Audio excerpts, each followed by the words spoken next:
नमस्कार, मैं हूं अशोक कुमार पांडे और स्वागत है आपका एक बार फिर से टीसीएच पर। गजवाए हिंद ये एक ऐसा लफ्ज है जिसको जब भी मैं सुनता हूं तो हंसी आती है, क्योंकि ये एक ऐसा लफ्ज है जो सिर्फ दो जगह इस्तेमाल किया जाता है। या तो जो पाकिस्तान से समर्थित आतंकवादी हैं वो यूज करते हैं, और या फिर हमारे यहां जो आरएसएस के समर्थक लोग हैं वो यूज करते हैं। खैर, इस मामले में एक चीज मजेदार है कि हर कुछ महीनों पर इसका जिक्र शुरू हो जाता है और इसका शोर शुरू हो जाता है, और वो शोर अक्सर उन्हीं लोगों द्वारा शुरू किया जाता है जो आरएसएस और बाकी इस तरह के संगठनों से जुड़े हुए हैं।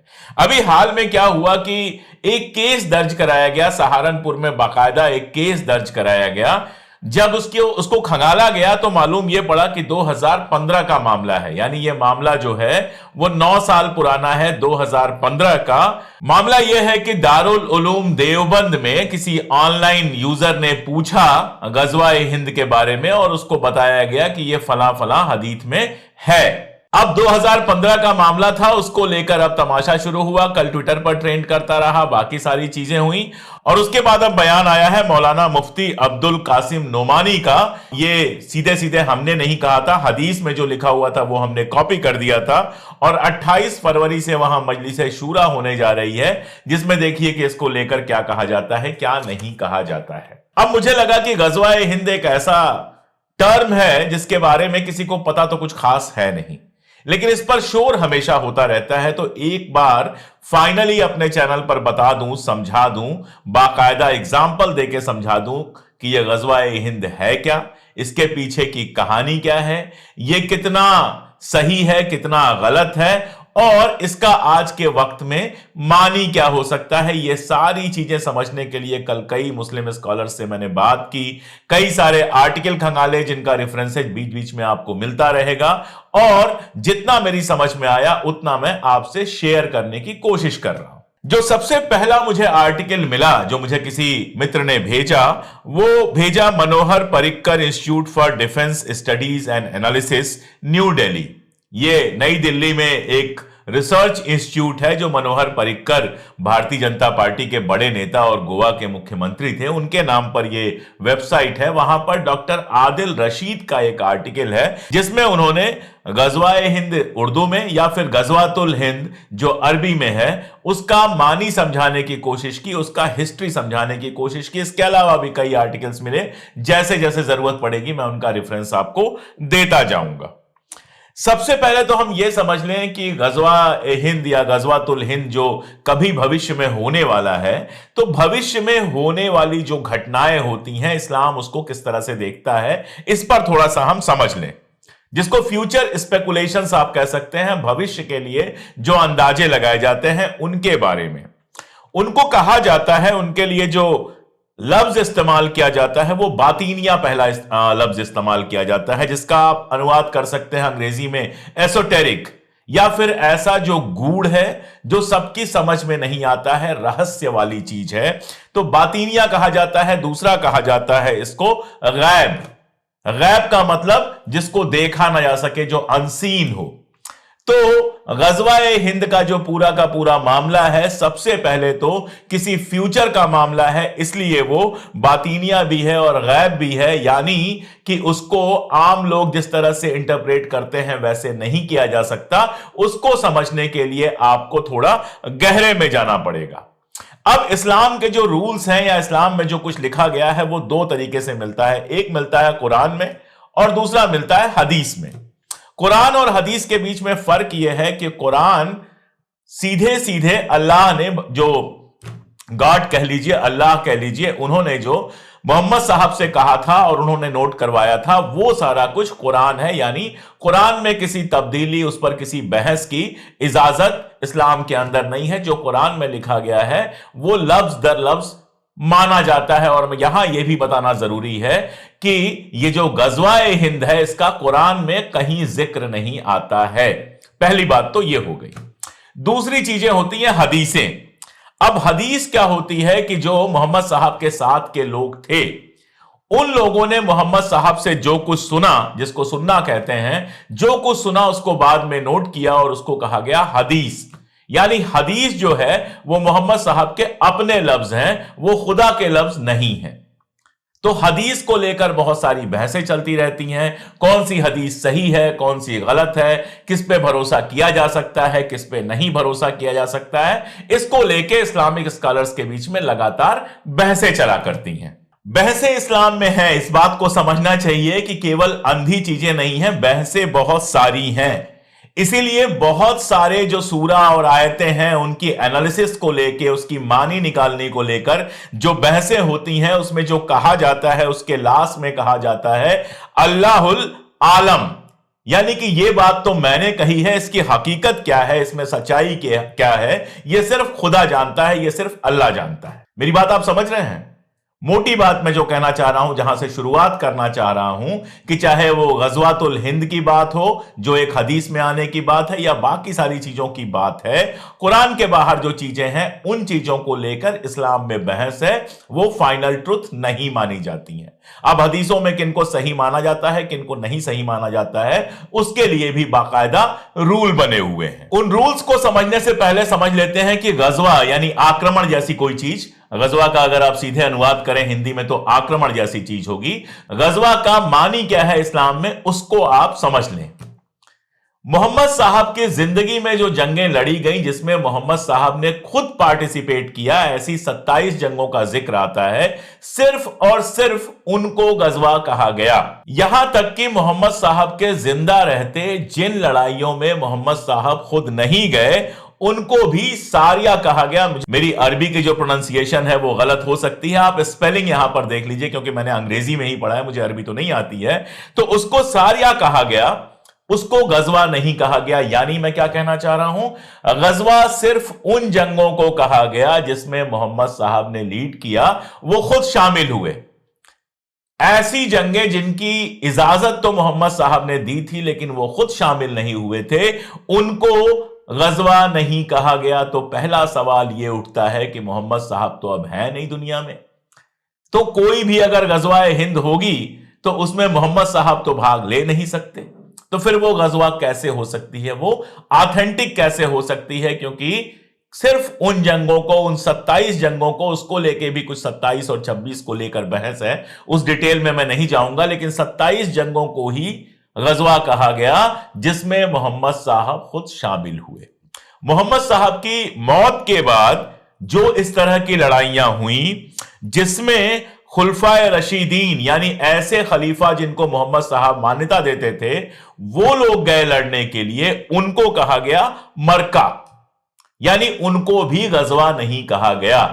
तो मोहम्मद साहब की मौत के सैकड़ों बरस बाद अब अगर कोई जंग होती है तो उसको गजवा कैसे कहा जा सकता है, यह सवाल उठाते हैं आदिल रशीद साहब, जिनके पेपर का जिक्र मैंने किया है, और उसके पीडीएफ के लिंक जो है वो मैं आपको डिस्क्रिप्शन में दे दूंगा।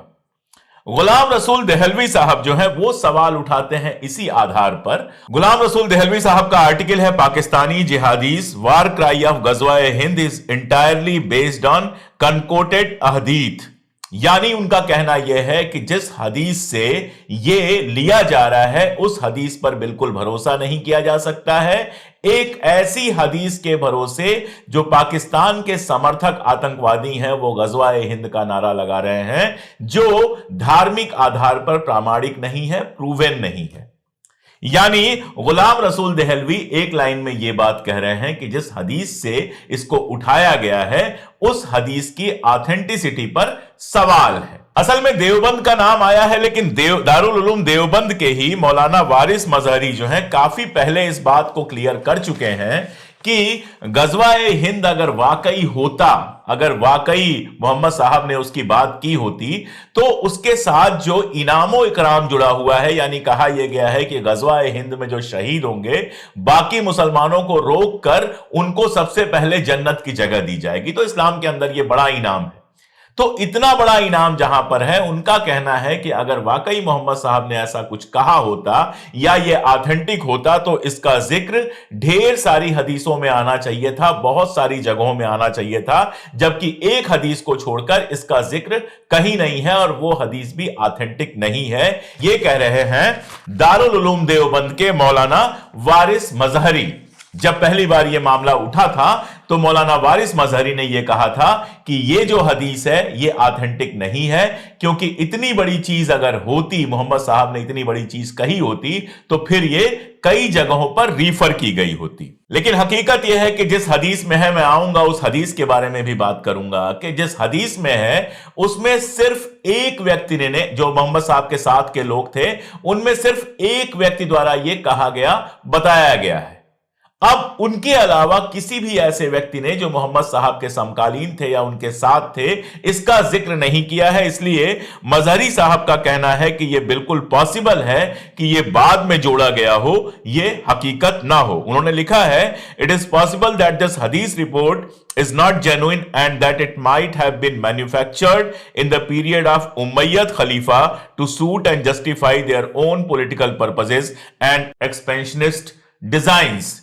यानी उनका कहना यह है कि यह संभव है कि यह मोहम्मद साहब ने ना कही हो, उनके बाद इसको जोड़ा गया हो जानबूझकर। जो उस समय एक्सपेंशन हो रहा था, जो वो एक्सपेंशन लगातार कर रहे थे, जो लगातार पड़ोस के मुल्कों को जीतने की कोशिश कर रहे थे, उसमें इस्तेमाल करने के लिए किया गया। और यहां एक बहुत मजेदार मैं आपको बात बता दूं, रशीद किदवई ने द प्रिंट में एक आर्टिकल लिखा है और उसमें कोट किया है मुफ्ती सलमान मंसूरपुरी को, और उनको कोट करके यह बताते हैं कि जरूरी नहीं है कि हिंद का मतलब हिंदुस्तान हो, इसका मतलब बशरा से भी हो सकता है। और बाकायदा डिटेल में बताते हैं कि चूंकि बशरा बगल में था, इराक में, आजकल इराक में बशरा है, तो यह हो सकता है कि उमैयद खलीफा का जो दौर था उसमें बशरा को जीतने के लिए, बशरा को उस समय हिंद की तरह यूज किया गया, बशरा को हिंद कहा गया, और उसको जीतने के लिए गजवाए हिंद की ये जो हदीस है वो जोड़ी गई। ये मेरा नहीं कहना है, ये एक इस्लामिक विद्वान का ही कहना है। अब हदीस कैसे लिखी जाती है, हदीस की क्या पूरी परंपरा है? जो लोग इस्लाम से जुड़े होंगे उनको तो पता होगा, जो नहीं जुड़े होंगे बहुत शार्ट में बताने की मैं आपको कोशिश कर रहा हूं। मैंने आपको बताया कि मोहम्मद साहब के साथ के जो लोग थे, उन्होंने मोहम्मद साहब ने जो कुछ कहा था उसको कलेक्ट किया और उसी को हदीस का नाम दिया गया। अब हदीस सही है या नहीं है, इसके लिए दो चीजें देखी जाती हैं। पहली देखी जाती है मतन, यानी कि उसका टेक्स्ट जो लिखा हुआ है वो कैसा है। दूसरा देखा जाता है, जो बेहद इंपॉर्टेंट है, वो है सनद, यानी वो कौन से लोग कह रहे हैं, यानी क्या कहा जा रहा है, उतना ही इंपॉर्टेंट यह है कि कौन से लोग कह रहे हैं, सनद किसकी है। तो मान लीजिए मोहम्मद साहब के आसपास 8 लोग हैं और 8 के 8 उस बात को कह रहे हैं, इसका मतलब वो बात बिल्कुल सही है। लेकिन अगर कोई एक कह रहा है, बाकी 7 उसमें हामी नहीं भर रहे हैं, तो फिर उसके ऊपर शंका पैदा होती है, उसको बहुत सही नहीं माना जाता है। वो जो ग्रेडिंग की गई है, आगे मैं आपको वो ग्रेडिंग भी बताऊंगा। लेकिन हदीस लिखने का तरीका यह था, या हदीस को सही मानने का तरीका यह था कि मतन और सनद, यानी कि जो लिखा हुआ है और जिसने ये बताया है, उन दोनों को इंपॉर्टेंस दिया जाए। जो बाद की जनरेशन्स हैं, जिन्होंने मोहम्मद साहब के साथ का नहीं, उनके बाद के लोग हैं, वो जिनको ताबीन कहा जाता है, वो इन बातों का जो वेरीफाई करते हैं, यानी आज मान लीजिए किसी व्यक्ति को हदीस को वेरीफाई करना हो तो दो तरीके होते हैं। पहला मतन, ये देखा जाए कि उसमें क्या लिखा गया है, और दूसरा सनद, यानी कि किन किन लोगों ने जो मोहम्मद साहब के साथ थे उन्होंने इस बात को कहा है। तो मैंने आपको बताया कि अबू हुरैरा के अलावा किसी और की सनद नहीं दी गई जब यह हदीस लिखी गई। असल में इमाम निसाई की हदीस से यह लिया गया है, और जो जवाब भी दिया था उन्होंने, जो दारुल उलूम देवबंद ने जवाब दिया था, उसमें भी इमाम निसाई की ही बात की है उन्होंने। तो इमाम निसाई ने सिर्फ इसको अपने यहां, अपना जो हदीस का कलेक्शन किया उसमें इसको शामिल किया गया, जबकि जो 6 हदीसें हैं जिनको सियाह सित्ता कहते हैं, उसके कलेक्शन में ये वाली बात, गजवाए हिंद की बात कहीं नहीं आई है।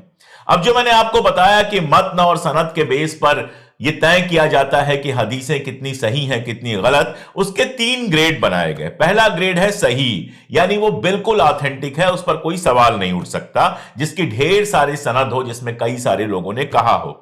दूसरा कहा जाता है हसन, यानी कि जिसको ठीक ठाक माना जा सकता है लेकिन पूरी तरह से भरोसा नहीं किया जा सकता है। और तीसरा कहा जाता है दईफ, यानी कि बहुत कमजोर है, इस पर भरोसा करने की कोई जरूरत नहीं है। तो गजवाए हिंद से जुड़ी हुई जो 3 चीजें हैं, उनमें से 2 जो हैं उनको कहा गया कि ये तो दईफ है, बेहद कमजोर है, और एक को कहा गया कि वो जो है वो हसन है, किसी को भी सहीह नहीं कहा गया।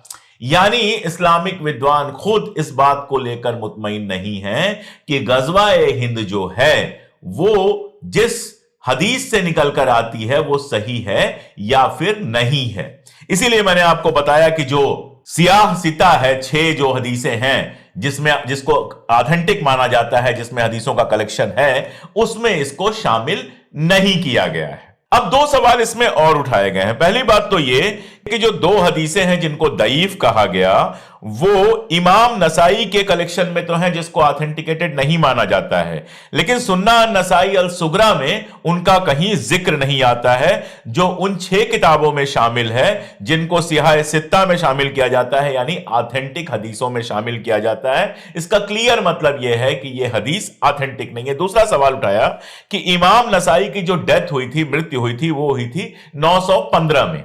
अब 915 के काफी पहले सियाह सित्ता जो है उसका कंपाइलेशन हो चुका था, यानी ऑथेंटिक जो 6 किताबें हदीस की थी उनका कंपाइलेशन हो चुका था। तो सवाल वो ये पूछ रहे हैं कि अगर ये हदीस ऑथेंटिकेटेड होती तो फिर सियाह सित्ता में क्यों नहीं है, और जो वहां नहीं है उसको 915 ईस्वी में जाकर उन्होंने कैसे ऑथेंटिक कहा, इसको लेकर सवाल है। और कई सारे लोगों का कहना है कि बाद में जब मोहम्मद गजनी या इस तरह के लोग हिंदुस्तान में आए उस समय इसको बाकायदा जोड़ा गया, ये ऑथेंटिक कतई नहीं है। अब ये जो हदीस जिसको हसन कहा जा रहा है, मतलब माना जा रहा है कि शायद ठीक ठाक हो सकती है, ऑथेंटिकेटेड नहीं है, उसका इंग्लिश ट्रांसलेशन आप स्क्रीन पे देख सकते हैं और हिंदी उसका अनुवाद करने की मैं कोशिश करता हूं। इसमें कहा गया है कि अल्लाह के पास 2 तरह के लोग होंगे, उनके फॉलोअर्स में से 2 तरह के लोग होंगे, एक जो कि अल हिंद में गजवा करेंगे और दूसरे होंगे जो ईसा इब्न मरियम यानी जीसस की रिटर्न में उनके साथ होंगे। अब ये काफी लोग जानते होंगे, कुछ जो लोग नहीं जानते होंगे वो जान लें कि ये तीनों सेमेटिक रिलीजन है, इस्लाम हो गया, आपका यहूदी धर्म हो गया और ईसाई धर्म हो गया, इसमें बहुत सारी चीजें कॉमन भी हैं।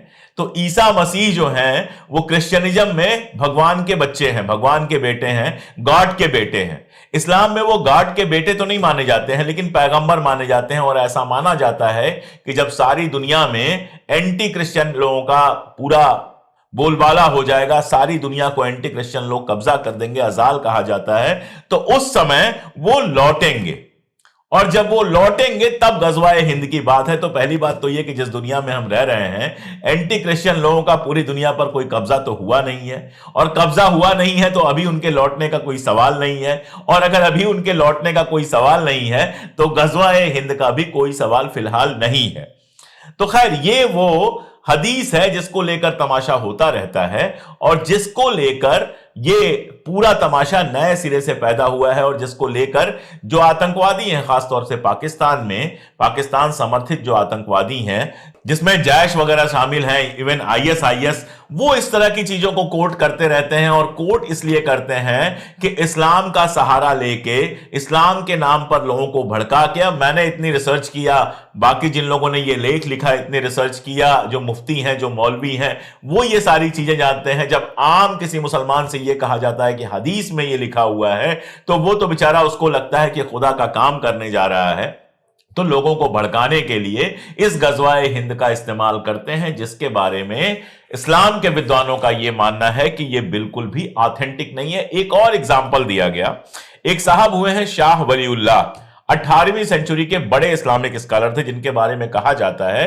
कि अहमद शाह अब्दाली को न्योता उन्होंने ही दिया था। अब अगर अहमद शाह अब्दाली को एक इस्लामिक विद्वान न्योता दे रहा है तो उसको सबसे पहले इस हदीस को कोट करना चाहिए था कि इस्लाम के तहत तुम्हारा फर्ज है कि तुम गज़वाए हिंद करो। लेकिन शाह वलीउल्लाह ने जो न्योता भेजा अहमद शाह अब्दाली को, उसमें कहीं इस हदीस का जिक्र नहीं है। दूसरी बात आप बाबर की ले लीजिए, थोड़ा और पीछे चले जाइए। बाबर ने जब हिंदुस्तान के ऊपर कब्जा किया, उस समय भी किसी गजवाए हिंद का कोई जिक्र इतिहास में या किसी मौलाना के मुंह से या किसी मुफ्ती के मुंह से या किसी इस्लामिक स्कॉलर के मुंह से नहीं मिलता है। वरना बाबर ने जब यहां पर कब्जा किया था तो यह कहा जाना चाहिए था कि भाई बाबर ने इस्लाम का एक फर्ज पूरा कर दिया, गजवाए हिंद कर दिया।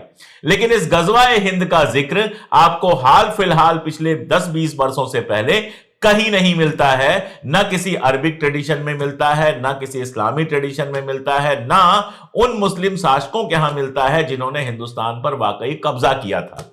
ये सारी बातें ये शक पैदा करती हैं कि गजवाए हिंद का जो पूरा खेल है ये पाकिस्तान के अंदर उनकी अपनी साजिश के तहत इस हदीस को कुछ लोगों ने बढ़ावा दिया ताकि जो पाकिस्तानी आतंकवादी हैं जो हिंदुस्तान पर हमला करना चाहते हैं वो अपने इस नापाक इरादे को कामयाब करने के लिए वहां पर इस्तेमाल कर सकें गजवाए हिंद को, लोगों को भड़काने के लिए। और उसका ठीक उल्टा यहां पर आरएसएस और उससे जुड़े हुए लोग गजवाए हिंद का इस्तेमाल, क्योंकि मुसलमान तो थोड़ा बहुत जानता भी है, हदीस और कुरान और ये सारा कुछ जानता है उसके ट्रेडिशन में, हिंदू तो कुछ नहीं जानते हैं। तो हिंदुओं को भड़काना बड़ा आसान है कि आप कह दीजिए कि भाई जो मुसलमान है वो गजवाए हिंद करने जा रहे हैं, हिंदुस्तान को जीतने जा रहे हैं। इस बात पर लगातार लोगों को भड़काना, सोशल मीडिया पोस्ट करना, व्हाट्सएप फॉरवर्ड चलाना, यह तमाशा लंबे समय से चल रहा है। अगर सारी बातों को मैं एक साथ समेटूं, बहुत सारी बातें हैं की जा सकती हैं, बहुत सारे डिटेल्स हैं, बहुत सारे लोगों ने बहुत तरीके से बहुत डिटेल में समझाया है। जैसे मैं एक एग्जांपल दूं, जो मौलाना मुफ्ती सलमान मंशूरपुरी हैं, उन्होंने बाकायदा एक कॉन्फ्रेंस में इस बात को कहा कि यह सारा का सारा तमाशा जो है वो इस्लामिक नहीं है और इसको पाकिस्तान यूज कर रहा है भारत के खिलाफ लोगों को भड़काने के लिए। ऐसे ही महमूद मदनी साहब ने ऑब्जर्वर रिसर्च फाउंडेशन की कॉन्फ्रेंस में बाकायदा कहा कि यह जो पूरा का पूरा है वो तमाशा है, वो गलत है, वो ऑथेंटिक नहीं है। ये जो हदीस है वो ऑथेंटिक नहीं है, ये बाद में जोड़ी हुई हो सकती है और इसका इस्तेमाल सिर्फ जो है वो मुसलमानों को भड़काने के लिए किया जा रहा है। बहुत सारे ऐसे लेख आपको मिल जाएंगे, अगर आप ढूंढने जाएंगे कुछ और लेख मैं आपको जोड़ दूंगा। कुल मिलाजुलाकर मामला यह है कि किसी भी तरह से पाकिस्तान और हिंदुस्तान दोनों के अंदर कुछ लोग ऐसे हैं जो चाहते हैं कि अपनी जनता को दूसरे मुल्क और दूसरे मजहब के खिलाफ भड़काते रहें। पाकिस्तान में कुछ लोग हैं जो पाकिस्तान की कोई भी समस्या हल नहीं कर पा रहे। मेरे देखने वालों में पाकिस्तान के लोग भी हैं, वो जानते हैं चुनाव होता है, वहां पर रिजल्ट आता है और सबको यह पता है कि फ्रॉड हुआ है। बाकायदा एक चुनाव का अधिकारी जो है वो आकर कहता है कि मुझसे फ्रॉड कराया गया, मैं इस्तीफा दे रहा हूं। गरीबी है, भूखमरी है, बेरोजगारी है, सारा कुछ है, लेकिन शोर सारा मचाना है कश्मीर पर और हिंदुस्तान पर ताकि वहां पर अवाम को लगातार इस्लाम खतरे में है कहकर इकट्ठा किया जा सके। और उसके लिए जरूरी है जैश जैसे आतंकवादी संगठन जिनको पाल पोसकर पाकिस्तान ने अपनी बर्बादी खुद लिख ली, और उसी की नकल करने वाले, उसी रस्म राह पर चलने वाले हिंदुस्तान में लोग हैं जो लगातार यहां के हिंदुओं को भड़काते रहते हैं, हिंदू खतरे में है, हिंदू खतरे में है करते रहते हैं और उसके लिए दोनों ही गजवाए हिंद का इस्तेमाल करते हैं। इसीलिए मैं कहता हूं कि बेसिकली ये दोनों चोर चोर मौसेरे भाई हैं, इनकी एक ही आइडियोलॉजी है, नफरत फैलाना। इसीलिए मैंने आपसे बताया कि गजवाए हिंद का इस्तेमाल न किसी अरबिक विद्वान के यहां आप पाएंगे, न किसी पर्शियन विद्वान के यहां आप पाएंगे, न सऊदी अरब में कोई इसकी बात कर रहा है, न दुबई में इसकी कोई बात कर रहा है। इसकी बात सिर्फ और सिर्फ कहां हो रही है? पाकिस्तान में और जैश और इस तरह के आतंकवादी संगठनों में हो रही है, या फिर आरएसएस और उससे जुड़े हुए लोग यहां पर भावनाएं भड़काने के लिए कर रहे हैं। जो एनालिसिस मैंने की, जो मैंने आपको समझाने की कोशिश की और जिन लेखों का मैं आपको लिंक दे रहा हूं, उनको पढ़ के आप साफ साफ समझ लेंगे कि पहली बात तो ये कि इस हदीस पर बहुत सारे इस्लामिक विद्वानों को भरोसा नहीं है। दूसरी बात यह कि कोई जरूरी नहीं है कि यह हिंदुस्तान की बात कर रहा है। मैंने आपको बताया कि एक विद्वान ने कहा कि बहुत संभव है कि उमैयद के जमाने में बशरा को हिंद कहा जाता था, तो बशरा को जीतने के लिए इसका इस्तेमाल किया गया हो। और जो है भी हदीस, अगर एक मिनट के लिए उसको सही मान भी लें, तो वो जो ईसा के आने की बात करता है वो अजाल के समय में करता है जब पूरी दुनिया पर एंटी क्रिश्चियन लोगों का कब्जा हो जाएगा। वो उसका सवाल कहीं से है नहीं। पूरी दुनिया में इस समय सबसे पैसे वाले, सबसे ताकतवर जो मुल्क हैं वो तो क्रिश्चियन मुल्क हैं, तो हाल फिलहाल में किसी गजवाए हिंद की वैसे भी उम्मीद नहीं है।